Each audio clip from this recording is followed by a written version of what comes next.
Sperm ಅಥವಾ semen report ನಲ್ಲಿ ಪ್ರಮುಖವಾದ ವಿಭಾಗ ಅಂದ್ರೆ ಮೈಕ್ರೋಸ್ಕೋಪಿಕ್ ಇವ್ಯಾಲ್ಯೂಯೇಷನ್. ಇದರಲ್ಲಿ ಸ್ಪರ್ಮ್ ಗಳ ಸಂಖ್ಯೆಯಿಂದ ಹಿಡಿದು ಅವುಗಳು ಚಲಿಸುವ ವಿಧಾನಗಳು, ಅವುಗಳ ಮಾರ್ಫಾಲಜಿ ಎಲ್ಲವನ್ನು ಕೂಡ ನೋಡ್ತೇವೆ. ಸ್ಪರ್ಮ್ ಇದೆ ಅಂದ್ರೆ ಸಾಲದು, ಇರೋ ಸ್ಪರ್ಮ್ ಗಳಲ್ಲಿ ಎಷ್ಟು ಒಳ್ಳೆಯ ಗುಣಮಟ್ಟದ ಸ್ಪರ್ಮ್ ಗಳು ಇದಾವೆ ಅನ್ನೋದು ತುಂಬಾನೇ ಮುಖ್ಯ. ಮೊದಲದು ಸ್ಪರ್ಮ್ ಕೌಂಟ್ ಅಥವಾ ಸ್ಪರ್ಮ್ ಕಾನ್ಸಂಟ್ರೇಷನ್. ಇದರಲ್ಲಿ ಒಟ್ಟು ಎಷ್ಟು ಸ್ಪರ್ಮ್ ಗಳಿದಾವೆ ಅನ್ನೋದನ್ನ ನೋಡ್ತೇವೆ. ನಾರ್ಮಲ್ ಕೌಂಟ್ ಬಂದು 15 ಮಿಲಿಯನ್ಸ್ ಪರ್ ml ಗಿಂತ ಜಾಸ್ತಿ ಇರಬೇಕು. ಮತ್ತೊಂದು ಇಂಪಾರ್ಟೆಂಟ್ ಫ್ಯಾಕ್ಟರ್ ಅಂದ್ರೆ ಮೊಟಿಲಿಟಿ. ಸ್ಪರ್ಮ್ ನ ಮೊಟಿಲಿಟಿ ಸರಿಯಾಗಿರ್ಬೇಕು. ಸುಮ್ನೆ ಸ್ಪರ್ಮ್ ತಿರುಗ್ತಾ ಇದ್ರೆ ಪ್ರಯೋಜನ ಇಲ್ಲ. ಯುಟರಸ್ಗೆ ಒಳಗಡೆ ಹೋಗುವಂತ ದಿಕ್ಕಿನತ್ತ ಚಲನೆ ಇರಬೇಕು.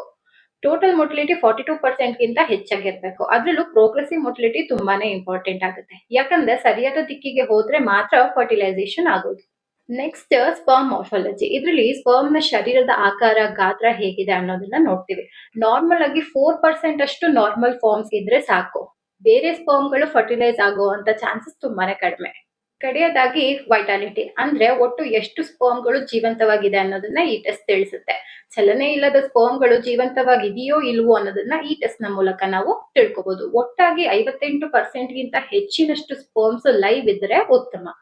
ಇನ್ನು ಮುಂದುವರೆದಂತೆ ಸ್ಪರ್ಮ್ ನ ರಿಪೋರ್ಟ್ ನಲ್ಲಿ ಕಾಣುವಂತ ಕೆಲವು ಟರ್ಮಿನಾಲಜಿಗಳ ಬಗ್ಗೆ ಹೇಳೋದಾದ್ರೆ, ರಿಪೋರ್ಟ್ ನಲ್ಲಿ ನಿಮಗೆ ಆಲಿಗೋಜೂಸ್ಪರ್ಮಿಯಾ ಅಂತ ಇಂಪ್ರೆಷನ್ ಇದ್ದಲ್ಲಿ ಸ್ಪರ್ಮ್ ನ ಕಾನ್ಸಂಟ್ರೇಷನ್ ನಾರ್ಮಲ್ ರೇಂಜ್ ಗಿಂತ ಕಡಿಮೆ ಇದೆ ಅಂತ ಅರ್ಥ.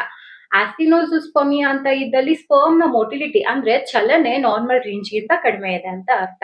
ಒಂದು ವೇಳೆ ಟೆರಾಟೋಜೂಸ್ಪರ್ಮಿಯಾ ಅಂತ ಇದ್ದಲ್ಲಿ ಸ್ಪರ್ಮ್ ನ ಆಕಾರ, ಮಾರ್ಫಾಲಜಿ ನಾರ್ಮಲ್ ರೇಂಜ್ ಗಿಂತ ಕಡಿಮೆ ಇದೆ ಅಂತ ಅರ್ಥ.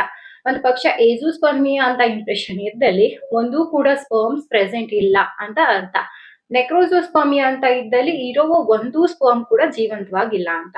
ಅದೇ ನಾರ್ಮೋಜೋಸ್ಪರ್ಮಿಯಾ ಅಂತ ಇಂಪ್ರೆಷನ್ ಇದ್ದಲ್ಲಿ ಸ್ಪರ್ಮ್ ನ ಪ್ರತಿಯೊಂದು ಪ್ಯಾರಾಮೀಟರ್ ನಾರ್ಮಲ್ ರೇಂಜ್ ನಲ್ಲಿ ಅಥವಾ ನಾರ್ಮಲ್ ರೇಂಜ್ ಗಿಂತ ಬೆಟರ್ ಆಗಿದೆ ಅಂತ ಅರ್ಥ.